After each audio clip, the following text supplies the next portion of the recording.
Do you feel like you need to set some boundaries with some people in your life, but you're scared to rock the boat? Come along, I'll show you how to do it. There is a way. So how is it that you set boundaries without rocking the boat? This is often a question that people ask when they sit across from me in the coaching room, when they've realised that in fact they do need to set a boundary with someone in their life. And sometimes it's even setting a boundary with yourself, by the way. So, there's that as well. Setting boundaries can be difficult, especially if you are someone who's sitting there watching this just now, realising that yes, you do say yes to a lot of things to keep the peace. Anything to keep the peace is what people say. Or if, for instance, you're saying yes to everything and yet you're wondering why you've got no time for yourself. Maybe it is that you're feeling a little bit resentful because you've got zero time for you and all your time's been taken up by doing things for other people. And it can sometimes feel quite lonely and a little bit fearful when you come to look at setting a boundary, especially when you've never done it before. So you might be secretly saying no to people in your head, but yes to their face. You might be resenting them. You might be wondering why so many people are taking advantage of your good nature. You might be exhausted, and that's okay. We're going to look and deep dive into boundaries just now. Let's go for it. Tell the truth now. You and I both know that this is not sustainable. You'll be sitting there, you'll be doing this for one person, something else for another. You'll be looking at the clock wondering when it is that you can carve out a little bit of time for yourself. You'll be feeling exhausted, resentful, unhappy. It won't be feeling good, will it? You might even be feeling sorry for yourself. And here's a bit of a warning, right? Your inner critic might absolutely tip the tables here because you've decided that now is the time that you'll start saying no to people, especially if you have been one of life's people pleasers. Hi, friend. And it will also feel difficult as well, especially if you are one of the people in life who struggle to set boundaries because you've been so scared to rock the boat, or you've been nervous that if you do set a boundary with someone, then this might mean that it creates conflict because in the past you've experienced conflict from not doing what's been expected of you. Now, I've heard when setting boundaries, and when I first went into looking at setting boundaries myself, no is a complete sentence. And that didn't work for me, especially in the beginning, especially at the start, when no was a complete sentence. I often worried that saying no to someone didn't really work, or maybe I would have had to explain myself. And all of that comes with learning. It comes with us being able to be more confident in what it is that we're trying to carve out for ourselves, or be more confident in really having a bit more self-respect and a bit more self-belief, I guess. Yeah, self-belief about us, that we can say that no and make it a full sentence, and that would be okay. But for now, what I think we would do is we would sort of do a little bit of dive into the language that you use when you are saying no, because that no being a complete sentence doesn't work for me. I wonder if it works for you. It might even feel a little bit ambitious, if you're honest. It is important to remember that the people that have benefited from your availability, let's call it, might be a little bit annoyed that you've decided to start looking into how to set boundaries, especially because they're the ones that have benefited the most. But in all truth, what you might also find is that you'll be able to teach them a lesson, not in a, that taught you a lesson, but more in a sort of, right, okay, by you doing this, might encourage them to do it too in areas of their life where they feel that they could be setting boundaries as well. Also, additionally to that, right, what's quite exciting about this is if you're setting a boundary for something, right, then you might encourage that person to gain a new skill. And I mean something like somebody always getting you to phone the doctor and you're thinking, oh, I really don't have time to phone the doctor. You encouraging them to do it and saying that you're no longer available for it in language that feels safe, by the way. You're not going to walk about and be like, that's not going to work for me anymore. You're going to say something along the lines of, I'm not free to do that. I'm wondering if you can pick that up instead. And that feels a bit softer. Something about setting boundaries is that we can feel as if that language part can be quite tricky because we don't want the person to be upset. We also don't want to, like I said earlier on, cause conflict or create any kind of drama or anything like that. And if you are used to being one of life's people pleasers, again, hello, hi, recovering people pleaser here, then you will also experience that sense of, should I really be doing this? Yes, you should, okay? Listen closely. The language is key so that you feel safe, so that you can deliver it. And what I love about setting boundaries, especially setting it when you are a little bit aware of the language that you're using, is it doesn't actually sound like a boundary to the person. You don't have to be all formal and sit them down and say, okay, it's time you and I set a bit of a boundary here. No, it doesn't have to be like that at all. It can be something along the lines of, if somebody's asking you to do something, or if a certain behaviour from somebody is working out in whatever way, then you can just bring it up into conversation. I talk about my sister a lot when I talk about boundaries, especially in workshops, and I have her full permission to talk about this because I'd set a boundary with her a few years ago. She didn't even know that I'd set this boundary until I told her, you are one of my biggest teachers when it comes to setting boundaries. And that doesn't have to be a bad thing, by the way. It's a really nice thing, and I'm thankful to her for it. What happened was, a few years ago, it was the sort of Boxing Day sales, I think it was maybe about 27th, 28th, not that I'm keeping count here, of December, and we were to meet to go for a bit of shopping. Get out, get the January sales shopping, get in early as we thought as well. And I think we were to meet at 1 o'clock. Now, I had a million things on a to-do list that she knew nothing about, by the way, and she had a bit of time off work. I was really looking forward to going shopping with her, especially just to be a bit silly and go about the shops and try different things on and just be with my sister, really. And I phoned her around about the time we were to meet, and she says, all right, okay, I'm going to be about 15 minutes late. Her dad had just arrived and she was saying that he'd had to set something up. So I was saying, yep, okay, that's fine, 15 minutes, no worries. 15 minutes passed, then half an hour passed, and I thought, oh, he's probably there a bit longer than what I thought. Maybe I'll give her a call. And it says, oh, is he still there? Are you free soon? And she says, no, he's away now. I'll be down with you shortly. And I thought, right, okay. And I hung up the phone.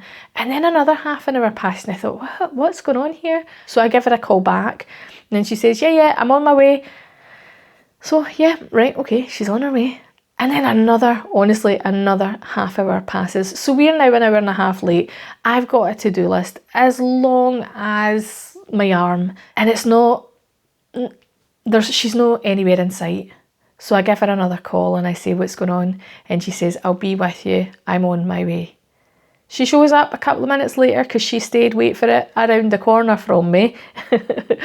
And when she came, she's chatting, we're chatting Christmas, we're chatting things, and she's happy and bubbly and just the absolute wee ray of sunshine that she is. I'm sitting in the car next to her, nodding, smiling, with a grimace that she can't see. Internally, I'm going, oh my goodness, seriously. And I'm a wee bit miffed. Actually, I'm raging. And she's talking about what she saw, what she might buy, this, that, and the next thing. And we get out the car and we're in the shops and she's picking things up and she's just her wee excitable self. And I'm walking about the shops. Did you? Aye. Seriously.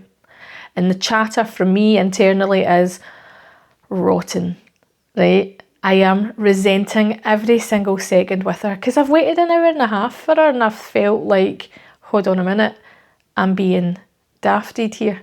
And I had to think on my feet because when we were walking around the shops, I could feel it myself. I could feel that I was probably no fun to be around either because, to be honest, that resentfulness really did get a hold of me. And I just caught myself and I went, right, enough. I have to do something here. So when we got back into the car, I said to her, what went on? Why were you an hour and a half late? And she told me why, right? And I'm not even going to tell you because it's silly. But in that moment, I thought, oh my goodness, I need to set a boundary here. And said to her, okay, in the future, why don't we say if either one of us is going to be 15 minutes late or more, we'll arrange to meet again another time. And she's like, yeah, that's okay, that's absolutely fine. Now, there wasn't any confrontation happening here if I said to her, You were an hour and a half late, and I have a million things to do, and I can't believe that you would disrespect my time and whatever else. Her back would be up as well. The two of us would be bickering. It would have been a horrible trip. But instead, I thought, no, if one of us is going to be 15 minutes late or more, then it's okay to say, I'll catch you another time. Because it sort of respects my time, respects her time too for the thing that she had going on. And then it just means that we can have a good time with each other the next time we see each other.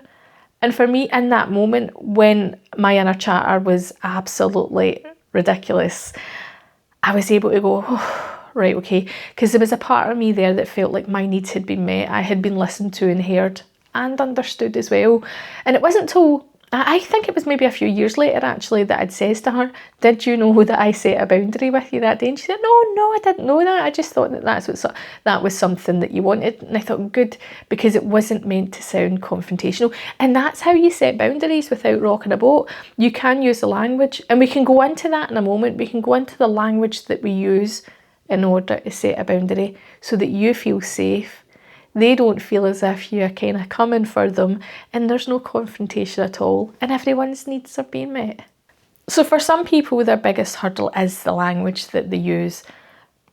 If I'm being honest, for a lot of people it is the language that they're going to use, because they don't want the person to feel hurt, and they don't want that confrontation to be in their space, because they're not confrontational in the first place, all right? And that's the beauty of setting boundaries. It really does mean that your needs are also being met too, that you matter as well. And I think let's actually visit an example just now. So you've heard the example there that I used with my sister.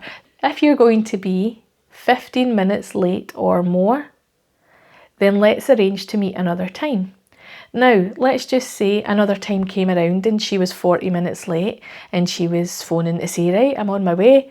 It's okay, because I have explained to her that, well, no, I'll see you another time. There's no confrontation, there's no malice, there's nothing bad there. It's just that, well, we've talked about this before. So the important thing with boundaries is you must be firm with them. You must follow through on what it is that you want from them. So for instance, if you're sitting there setting a boundary and I was to expect and accept my sister to continue to be late, then the boundary wouldn't be worth anything at all. But if I could hold it up and say, no, here we go, almost like you're collecting receipts and saying, actually, we did say this before and I've kind of got some other things going on just now, that's okay. But let's just say, for instance, you really did want to still meet, then that's okay too. You don't have to kind of hold yourself down to this boundary if you are wanting a different outcome. Let's say though that you've got somebody that maybe is a family member or maybe is an in-law, and when you spend time with them, they might be, I don't know, sometimes people kind of have off-the-cuff comments, don't they? Sometimes people have wee snidey remarks and things. Let's just say some family members have come to visit you at your home and there's some snidey remarks that you hear them making about things. How do you respond to that? You don't toss the tables and kick them out and say to them, you're not invited back here, and start reading them the riot act, because that's not going to help you and it's not going to help the situation either, is it? But what might be a nice idea is for you to have a chat with them and say, listen, when I hear you say X, I feel Y. If you want to talk like that, it's okay for you to do it at home. I'd rather you didn't do it here. And if you were to continue to do it here, I don't really have the space for it. I'm not willing to tolerate it. You might find right now that you're going, oh my goodness, I am shaking in my boots at the thought of saying that. Maybe I'll just not say anything at all. Please, please, please don't, because it's so important that you honour the boundary, especially when it comes to disrespect, especially when it comes to people having those wee snidey remarks and comments and things that some people just tend to get away with. And often what happens is these type of people never get challenged. So if they're never being challenged, then they're always going to continue to do it.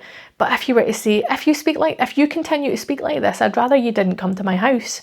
Or even firmer, if you continue to speak like this, I'll have to ask you to leave. And that's okay, because you're respecting your own values, your own boundaries, your own space. You're kind of standing up for yourself as well. If you didn't do that and you continued to go through life with somebody who speaks like that to you, you might actually find that your own inner chatter gets affected by it. Your own sense of happiness is affected by it. You dread actually spending time with this person. You know, it might make for good chat if you're having a wee bitching session with the lassies, but you know for sure that you're being disrespected in that moment. So it's important to have a bottom line boundary with that type of disrespect. If that felt too wordy for you, and trust me, it kind of can feel a little bit wordy, what I'd like you to do is I'd like you to practice the first ever boundary that I ever come across, which was this beautiful, beautiful sentence. That's not going to work for me. And you can say, that's not going to work for me right now. That's not going to work for me. Speaking like that doesn't work for me. However you want to say it is absolutely fine. But what I must ask you, please do not say, if that's okay. You are not asking permission when you're setting a boundary. You're setting the boundary, you're being firm with it. If, for instance, you had someone who was there disrespecting you or having wee nasty comments, then you can turn around and say, oh, that chat's not working for me right now. That might feel confrontational, and they might come back with, what do you mean? Or you might even want to say along the lines of, what do you mean when you say that? And it forces that person into saying, oh, well. Or, if checked enough, they stop saying it, because setting boundaries is so important, so valuable, and so worthwhile when it is your own happiness that's on the line. Some people think that they don't want to set a boundary because they're used to being the good person, and setting a boundary might bring that into question. But I kind of want to argue with that a little bit and say, being a good person also means being a good person to you too. And are you truly, genuinely being a good person if you are going against boundaries and values and beliefs that you have? Are you being a truly good person if you are allowing for somebody to mistreat you? And boundaries. It's a big topic. We can go on and on forever, can't we? But setting boundaries, the language that we use, how you're able to deliver it, and please stick to it. Because the first time you set a boundary, your knees might be shaking. I know mine's were. But after it, when you continue to do it, you feel a sense of empowerment. You feel a sense of, oh, right, okay. And I had a group last week that I was working with, and we were talking about setting boundaries with people in our lives. And quite a lot of the time, the chat was around, oh, I'll just do it, because then that means it's an easy life. And that's true. It does mean it's an easy life. But for who? For the person on the receiving end. But I did ask the group a question. When you've set a boundary and the person that's getting the most advantage out of your availability, what happens when you put the ownership onto them? And every single one of them says, they might be empowered. So please stop robbing people from that likelihood of empowerment. Give them a wee boundary. You don't even need to tell them, like I said, it doesn't have to be a formal experience of sitting down and letting them know that you're setting a boundary. But just let them know that whatever behaviour isn't working anymore. That's not going to work for you right now. And good luck setting boundaries. I wish you well. Be gentle with yourself. You are a work in progress. All right? I'll speak to you again soon. Bye for now.